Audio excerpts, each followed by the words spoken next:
అందరికీ జేబీఎం. నేను Rajesh Mahasena. Welcome to Mahasena media. Chandrababu Naidu గారిని, లోకేష్ గారిని చూస్తూ ఉంటే ఇంకోసారి అంటే నేను దాదాపుగా 2019 ఎలక్షన్ జగన్ గెలిచిన తర్వాత నుంచి వారిని చాలా క్లోజ్గా అబ్జర్వ్ చేస్తూ వస్తున్న వ్యక్తినండి. ఇప్పుడు 24 ఎలక్షన్ గెలిచిన తర్వాత కూడా చాలా క్లోజ్గా అబ్జర్వ్ చేస్తున్న వ్యక్తిని. ఇదంతా చూసిన తర్వాత అసలు ఇంత టార్చర్ ఒక మనిషి భరించలేరు. కానీ అసలు ఎలా భరిస్తున్నారో అంత టార్చర్, అంత మెంటల్ టార్చర్ నాకు అర్థం కాలే. ఏంటి ఆ మెంటల్ టార్చర్ ఏంటి వాళ్ళకి? ఎవరెవరి ద్వారా ఏ ఇబ్బందులు వాళ్ళు ఎదుర్కొంటున్నారు? ఇప్పుడు ఆల్రెడీ ఆయన సీఎం అయిన తర్వాత కూడా దారుణమైన టార్చర్ ఆయన అనుభవించే పరిస్థితి. ఇంత టార్చర్ అనుభవిస్తూ కూడా ఆయన నిర్ణయాలు ఎలా తీసుకుంటున్నాడా నాకు అర్థం కాలే. చాలామంది అనుకోవచ్చు ఇది పొగడ్డానికని. పొగడాల్సిన అవసరం నాకు ఎప్పుడూ లేదు, ఎవరిని పొగడాల్సిన అవసరం లేదు. కానీ ఉన్న వాస్తవాన్ని మాత్రం ఎవడేమనుకున్నా చెప్పేయటం నాకు అలవాటు. తెలుగుదేశం గవర్నమెంట్ లేనప్పుడు, అంటే జగన్ గవర్నమెంట్ ఉన్నప్పుడు ఈ భారతదేశంలోనే అత్యధికంగా హింసింపబడిన రాజకీయ నాయకులు ఎవరున్నారు అంటే మొట్టమొదటి పేరు నారా చంద్రబాబు నాయుడు గారండి. రెండో పేరు నారా లోకేష్ గారు. వీళ్ళిద్దరిని హింసించినంత దారుణంగా ఈ భారతదేశంలోనే కాదు, నాకు తెలిసి ఆ కిమ్ గడ్ ఎవడో ఉన్నాడో, ఉత్తర కొరియా వాడు కూడా వాడి ప్రతిపక్షాన్ని అంత వేధించి ఉన్నాడండి. అంత దారుణమైన వేధింపులు వాళ్ళు భరిస్తూ వచ్చారు. సరే, 2024 ప్రజలందరికీ అర్థమైంది, ఆ నాయకులు ఈ రాష్ట్రం కోసం చేసిన త్యాగం అర్థమైంది. అందరూ కలిపి పట్టాభిషేకం 164 సీట్లు కూటమి ప్రభుత్వానికి అధికారంలోకి వచ్చారు. అధికారంలోకి వచ్చిన తర్వాత నుంచి ఇంకా టార్చర్ ఎక్కువైపోయిందండి వాళ్ళిద్దరికీ. వాళ్ళు అధికారంలోకి వచ్చారు. ఈ జగన్మోహన్ రెడ్డి ఇప్పుడు రీసెంట్ చూసుకుంటే అతను నెయ్యి కల్తీ చేశాడు. నెయ్యిలో ఆవు కొవ్వు, పంది కొవ్వు, సోన్సో డబ్బులు తక్కువకు వస్తుంది రేటు కానీ కమిషన్ కోసం కక్కుర్తిపడి పెంట చేశాడు. మొత్తం కోట్లాది మంది హిందువుల మనోభావాలు దెబ్బకొట్టాడు. దాన్ని బయట పెట్టారండి, ల్యాబ్ రిపోర్ట్తో సహా బయట పెట్టారు చంద్రబాబు నాయుడు గారు. బయట పెడితే కాదు అది చంద్రబాబు నాయుడు గారే చేశారు. చంద్రబాబు నాయుడు గారే దాన్ని కల్తీ చేశారు. ఇది మొత్తానికి చంద్రబాబు నాయుడు గారి కారణమని పెంట చేస్తున్నారండి. ఏమో ఇదేం మనుషులండి బాబు. దానికి ముందు ఆయన వరదల కోసం ఎంత కష్టపడ్డాడో మనం చూసాం. అంత కష్టపడినా సరే ఆయన మీద బేభత్సమైన బురద జల్లేద్దాం, ఎలాగైనా సరే ప్రకాశం బ్యారేజీని లేపేద్దాం, లేపేసేది ఈయన మీద వేసేద్దాం అని ట్రై చేశాడు.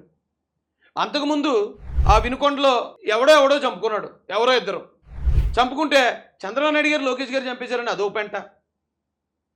ఈ జగన్ చేసే పెంట చాలదన్నట్టు తెలుగుదేశం పార్టీలో ఉన్న ఎమ్మెల్యేలు కొద్దిమంది, వాళ్ళకి రాసలీలలు అవసరం అవుతుంది. ఆదిమూలం గారు ఈ వయసులో రాసలీలలు చేస్తాడు ఏమండి. ఈ రఘురామరాజు ఈయన వచ్చి దళితుల్ని గెలికి, దళితుల్ని, క్రిస్టియన్స్ని ఆయన విమర్శిస్తూ ఆయన తలపోటు ఆయన చేస్తాడు. నేను చూశాను తిరువూరు ఎమ్మెల్యే గారు కొలుకుపూడి గారు, ఆయన ఏదో ఎవరినేదో అన్నాడట. అక్కడ ఉన్న వాళ్ళు పాపం ఇంటికి వచ్చి కూడా ఎత్తన్నాడట. అక్కడ ఉన్న మహిళా అధికారులు వేధింపులు చేస్తున్నాడట. ఏమంటే ఏంటండి తలపోట్లు? ఇది చాలదన్నట్టు తెలుగుదేశం పార్టీకి అనుకూలమైన మొన్నటిదాకా ఉన్న కొన్ని ఛానల్స్ ఇప్పుడు తెలుగుదేశం పార్టీ మీద వ్యతిరేకంగా వార్తలేయటం, ఇవేవో కొంపలు ములిపోయి విషయాలన్నట్టు. ఇప్పుడు ఎవడో ఎవరితోటో ఎక్కడో పడుకున్నాడండి, దొరికేశాడు, సస్పెండ్ చేస్తే అయిపోద్ది. దాన్ని పెద్ద భూతద్దలో పెట్టి ఇప్పుడు ఎలాగ వైసీపీ వాళ్ళు ఎలాగే చేస్తారు, సాక్షి మీడియా అలాగే చేస్తుంది, టీవీ నైన్ అలాగే చేస్తుంది, ఎన్టీవీ అలాగే చేస్తుంది.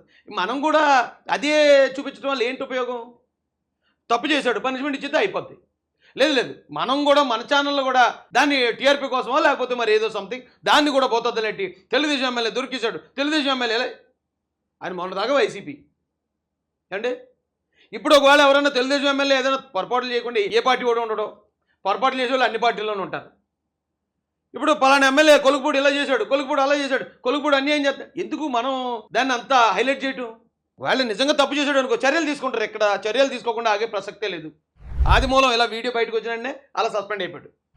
ఇలా వీడియో గంటలో సస్పెండ్ చేశారు. అలా ఎవడన్నా తప్పు చేస్తే పార్టీ ఇమీడియట్గా చర్యలు తీసుకుంటుంది కదా. అరే అనుకూలమైన మీడియా కూడా దాన్ని ఎందుకు హైలైట్ చేసుకోవటం? ఇది చాలదు అన్నట్టు యూట్యూబ్ ఛానల్స్ ఉన్నాయి కొన్ని. ఆ యూట్యూబ్ ఛానల్స్ తెలుగుదేశంలో ముసలం, బీజేపీకి తెలుగుదేశం తమ్ముళ్ళు కొట్టుకుంటున్నారు, ఇంకో చోట జన సైనికులు తెలుగుదేశంలో వీళ్ళ వ్యూస్ కోసం. ఈ పనులన్నీ కూడా ప్రభుత్వాన్ని అస్థిరపరచడానికి చేసే ప్రయత్నాలు. ఒక రకంగా చెప్పాలంటే రాజద్రోహం కింద వస్తాయండి అన్నీ. అది చాలదన్నట్టు ఆల్రెడీ కూటమి అంటే 3 పార్టీలు, 3 పార్టీల్లో ఉన్న క్యాడర్ మొత్తం ఇప్పుడు ఇక్కడున్న నామినేటెడ్ పదవులు తీసుకోవాల్సి ఉంటుంది. మామూలుగా అయితే ఒక పార్టీలో ఉన్న ఆ కార్యకర్తలకే సరిపోవు. ఇప్పుడు 3 పార్టీలు పంచుకోవాల్సిన సమయం. ఇక్కడ నాకు చిన్నది వచ్చిందని ఒకరు, నాకు పెద్దది వచ్చిందని ఒకరు, నాకు అసలు రాలేదని మరొకరు, మళ్ళీ ఈ అసంతృప్తులు. అయ్యి బాబాయ్ నిజంగా మనిషి అన్నవాడు ఎవడు భరించలేడేంటి ఇది. ఆ జగన్మోహన్ రెడ్డి అయితే వాళ్ళ బాబాయ్ నాళ్ళే చంపేసుకుని ఈయన చంపాడు అన్నాడు. కోడికత్తో ఆయనే పొడిపించుకుని ఈయన చంపించాడని ట్రై చేసాడు అన్నాడు. మొత్తం వాళ్ళ ఇంట్లో వాళ్ళందరినీ చంద్రబాబు నాయుడు గారు చంపించాడని బేబచ్చమని ప్రచారం చేశాడు ఆ టైంలోని. అవన్నీ తట్టుకుని వచ్చారు, జైల్లో చూశారు, హత్యా ప్రయత్నాలు ఎదుర్కొన్నారు, రాళ్ల దాడి ఎదుర్కొన్నారు. అన్ని కష్టాలు పడి ఈ రోజు వచ్చిన తర్వాత గట్టిగా అయితే ఇంకా 100 రోజులు దాటింది. అప్పుడే ఏంటండి ఇన్ని తలపోట్లు సొంతోళ్ళ దగ్గర నుంచి కూడానే. బయటోడు ఎలాగే ఇక అదే పని మీద ఉంటాడు. జగన్మోహన్ రెడ్డి వేరే పని లేదు కాబట్టి ఇంకా ఒకే పని మీద ఉంటాడు అతను. కనీసం మనమన్నా కొంచెం వాళ్ళకి రిలీఫ్ ఇస్తే బాగుంటుందేమో, మనమన్నా కొంచెం వాళ్ళకి బలం అయితే బాగుంటుంది తప్ప బలహీనత అవ్వకూడదని నాకు చెప్పాలనిపించిందండి. ఎందుకంటే ఇన్ని టెన్షన్లో కూడా వీళ్ళిద్దరూ ఏం చేస్తున్నారో తెలుసండి. అన్ని టెన్షన్లు ఎవడన్నా ఏం చేస్తాడు, జగన్మోహన్ రెడ్డి అయితే బెంగళూరు యలహంక ప్యాలెస్కి పారిపోతాడు, చక్కగా రెస్ట్ తీసుకుంటాడు అక్కడ. లేదా విదేశాలు వెళ్ళిపోతాడు, యూకే వెళ్ళిపోతాడు. మా పిల్లల్ని చూడాలి, నాకు అర్జెంట్ పని ఉందని యూకే పోతాడు. కానీ వీళ్ళు ఏం చేస్తున్నారు అనుకున్నారు, ఇన్ని ప్రెజర్ల మధ్యలో ఇదిగో రాష్ట్రానికి లూలుమోలు తెచ్చాడట చంద్రబాబు నాయుడు గారు. అసలు ఓ పక్కన విమర్శిస్తూనే ఉంటారు, ఓ పక్కన సూట్బోటు మాటలు అంటూనే ఉంటారు, ఓ పక్కన తప్పుడుగా క్రియేట్ చేయడానికి ప్రయత్నిస్తూనే ఉంటారు. వీళ్ళు మాత్రం పని ఆపరండి. ఆ రోజున జగన్మోహన్ రెడ్డి వీళ్ళు కూడా చాలా విపరీతమైన ఆరోపణలు, దరిద్రమైన ఆరోపణలు చేశాడు ఈయన మీద, చంద్రబాబు నాయుడు గారి మీద. కానీ ఆయన ఆ వరద బాధితులకు సహాయం చేయటే కార్యక్రమాన్ని మాత్రం ఆపలేదు. 9 రోజులు అక్కడ ఆ బాధ ఉంటే 9 రోజులు ఆయన అక్కడే ఉన్నాడు. ఇన్ని పనులు చేస్తూనే లూలుమాల్ తెచ్చారటండి. ఈ లూలుమాల్ని ఆల్రెడీ జగన్మోహన్ రెడ్డి ఆంధ్ర నుంచి తరిమేశాడు. మీరు మాకు ఇక్కడ అక్కర్లేదు, కొత్త ప్రాజెక్టులు ఏం తీసుకోము, మేము ఇక్కడ ఉన్న డబ్బులు పంచిపెట్టుకుని మళ్ళీ రేపు గెలవడానికి ప్రయత్నిస్తున్నాం తప్ప ఇక్కడ వాళ్ళకి ఉద్యోగాలు వస్తే మేము ఇచ్చే 30 రూపాయల మీద వాళ్ళు ఆధారపడకపోతే మాకు ఓటేయరు, కాబట్టి కొత్త కంపెనీలు వద్దని 5 సంవత్సరాల పాటు ఏదీ రాకుండా వచ్చేట్లు కూడా తరిమేశాడు. ఈయన ఇప్పుడు ఇన్ని టెన్షన్లలో ఉండి చంద్రబాబు నాయుడు గారు మరి ఎలా డీల్ చేశాడు, మళ్ళీ లూలుమాలతో డీల్ చేసి ఆంధ్రప్రదేశ్కు లూలుమాల్ వస్తుంది ఏమండి. ఇంకొక ఆయన ఏం చేస్తున్నాడు, చిన్న ఆయన ఏమైనా ఖాళీగా ఉన్నాడా, ఆయన ఏం చేస్తున్నాడు చూడండి. రాష్ట్రంలో స్పీడ్ ఆఫ్ డూయింగ్ బిజినెస్ దిశగా ప్రభుత్వం వేగంగా అడుగులు వేస్తుంది. పెట్టుబడిదారులు తాము ఎదుర్కొంటున్న సమస్యలపై నేరుగా ప్రభుత్వంతో చర్చించేందుకు వీలుగా రాష్ట్ర ప్రభుత్వం సిఐఏ ఉమ్మడి భాగస్వామ్యంతో కన్సల్టేటివ్ ఫోరం ఏర్పాటు చేస్తూ పరిశ్రమల శాఖ జీవో నెంబర్ 58ని విడుదల చేసింది.